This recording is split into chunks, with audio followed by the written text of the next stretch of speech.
This man jump on women. You think this a lie? A lot of men who mess with men and women fight women. A lot of men who mess with men and women fight women.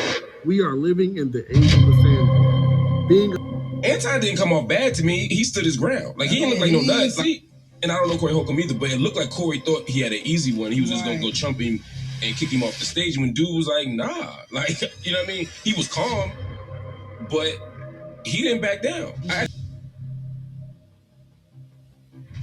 Grace with that, because that's piece of my chance. Yeah, right. You don't know. I've heard more from him to say, oh, this may not be just a content creation thing. You might really be off a little bit. Like, he's like, dude, Jaguar right there. You know what's so funny that you say? What's going on, YouTube? Blessings to you all. Corey Holcomb and Joe Budden. What's going on here? What is going on here? If anybody is familiar with my take on this whole thing, I already said that the whole Anton and Corey situation was going to turn into a bunch of nonsense. Everybody was going to comment on it. Everybody was going to start breaking down different variations of the conditions. Was this a machismo thing? Was this about the content? Was this about this person being on this platform or vice versa? At the end of the day, it was all counterproductive. All of it just turned into a machine for other creators to capitalize off of it, including myself, quite frankly. But here's the thing. I don't think anything that came from this, other than the fact that we can now identify some of the issues we have within the community that is counterproductive to any type of healthy conversations derived from scenarios like this, when you have two conglomerates with a substantial amount of followers and success collide with ego. Now, what you're about to watch here is a couple of pieces that I've seen, and I thought, well, maybe this is why Corey clapped back at Joe Budden and his panel. So, do me a solid. Tap in.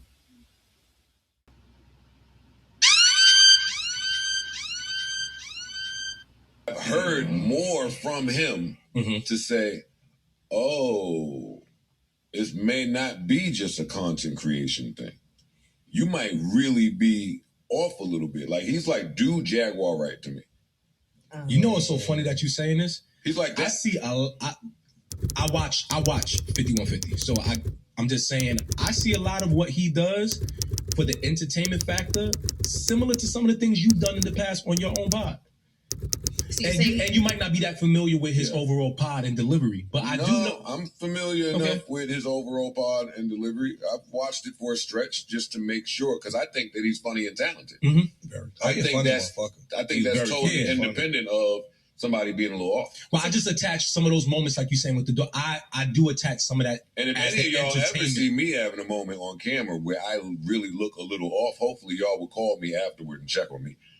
So you think that he says things just to be provocative on purpose? Yes, I think. And that he doesn't necessarily believe them? I think some of the same reasons why Joe has been able to lean on saying some provocative things in the past for entertainment's sake and the camera and people being able to accept that as being Joe, people accept Corey in the same way when he says certain things. I think not only is that a disgusting take, it's your opinion, but well, I've heard enough from Corey to know that that's great. That nigga says really crazy shit. He does. Like, I can go and find it. He does. I don't think it's just for camera's sake. And even if it is, the level that you're willing to go to for camera's sake is a different level. But I'll say that. Can we? You really want to argue? Let's have it. All right. Yeah. I think I can pull up enough clips of you saying some crazy shit that a lot of people would say, nigga, you're nuts. I would challenge that. I would want to see the montage. Okay. I'm just saying. Regular people would say you're nuts. Yes, absolutely. Joe. There's a lot of people I don't know if you go as far as Corey goes. No, for sure not. But I've heard. I don't think it's nowhere near. But I heard there's not a lot. Sorry. Listen to what I'm saying. I heard guys. Earlier days in the pod. You know, I don't watch the pod, but I heard earlier days in the pod, you used to be saying some wild shit. For sure. If we're not going to pinpoint what those again, I don't know. And again, I'm just telling you. I would rather not do it because I don't think this is the moment to try to go follow back at things like the dog shit. People said the thing that you said with the dog shit is crazy. That's one of my best bits. That's your brain. You're being serious.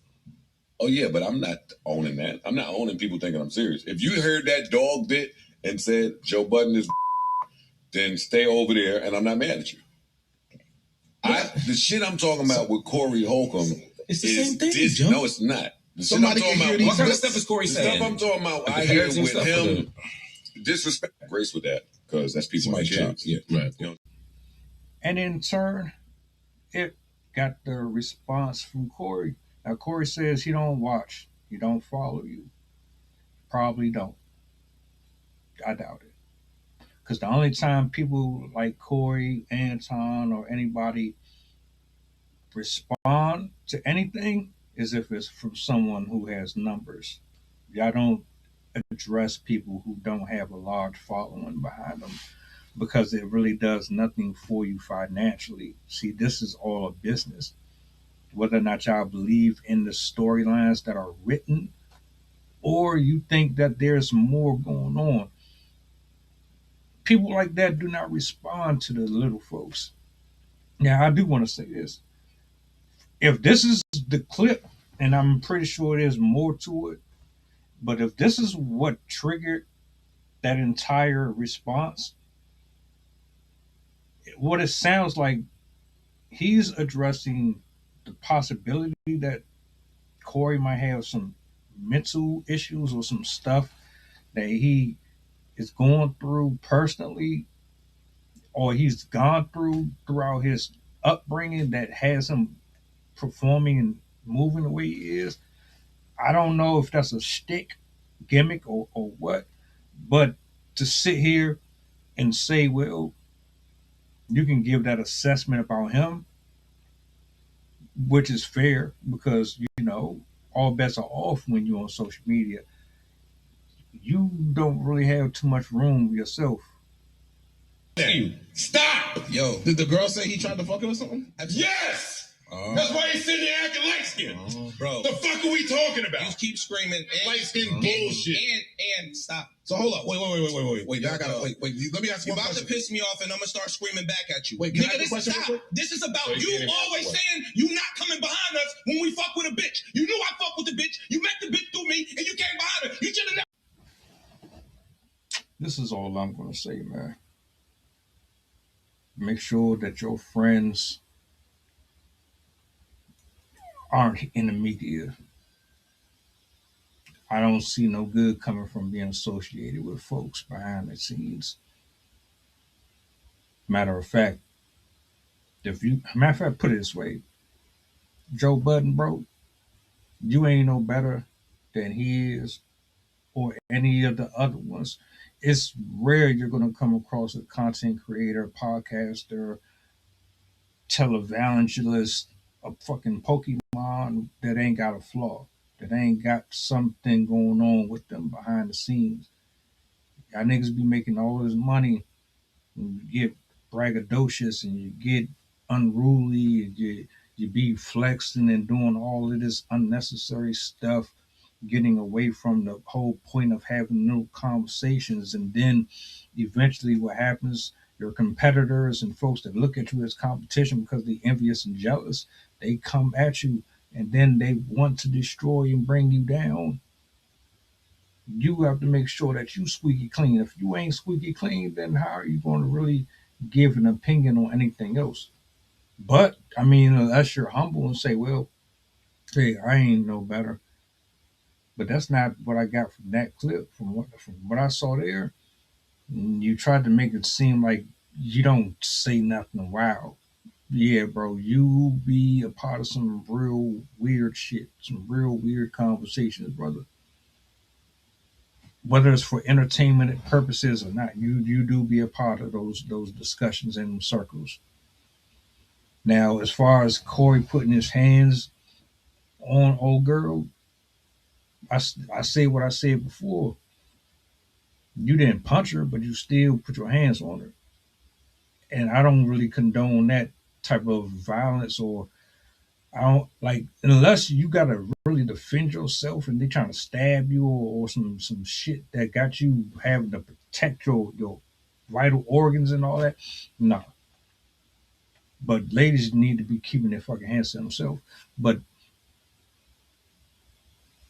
at Corey, you ain't wrong for calling him out for his shit. You not.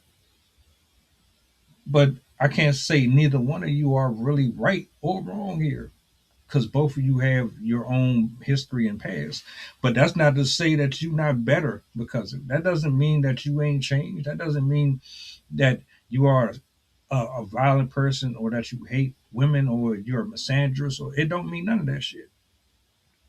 I don't know if you have any type of issues mentally or none of that. I don't think you do.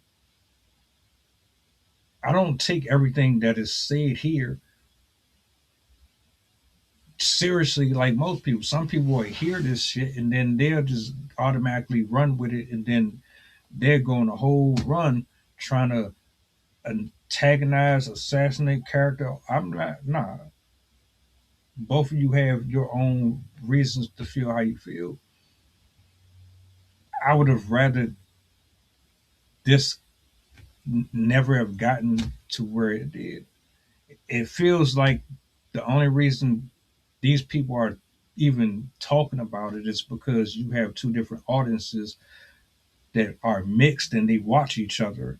Some lean more towards the other, but they just want the controversy and the drama, and they just want to, it don't really have a purpose or a point to it. What's the destination? What's the point of you going at Joe Budden, and what's the point of you going at Corey over anything? What is it about? Is it about morality?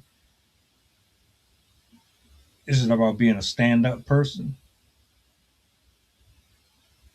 If that's the case, we done all failed. And all of us have fallen short of God. But hey, to each his own. How long y'all gonna keep going back and forth? What's the ultimate purpose behind this? Is are we getting somewhere? Is there going to be something that comes out of this positive, this back and forth between y'all? That's what I'm waiting on. I want to see how two black men handle these situations. I've already found myself disappointed at Anton and Corey. I already feel a certain way about media in general, but come on. Now what do y'all do moving forward? Or is this all just about money?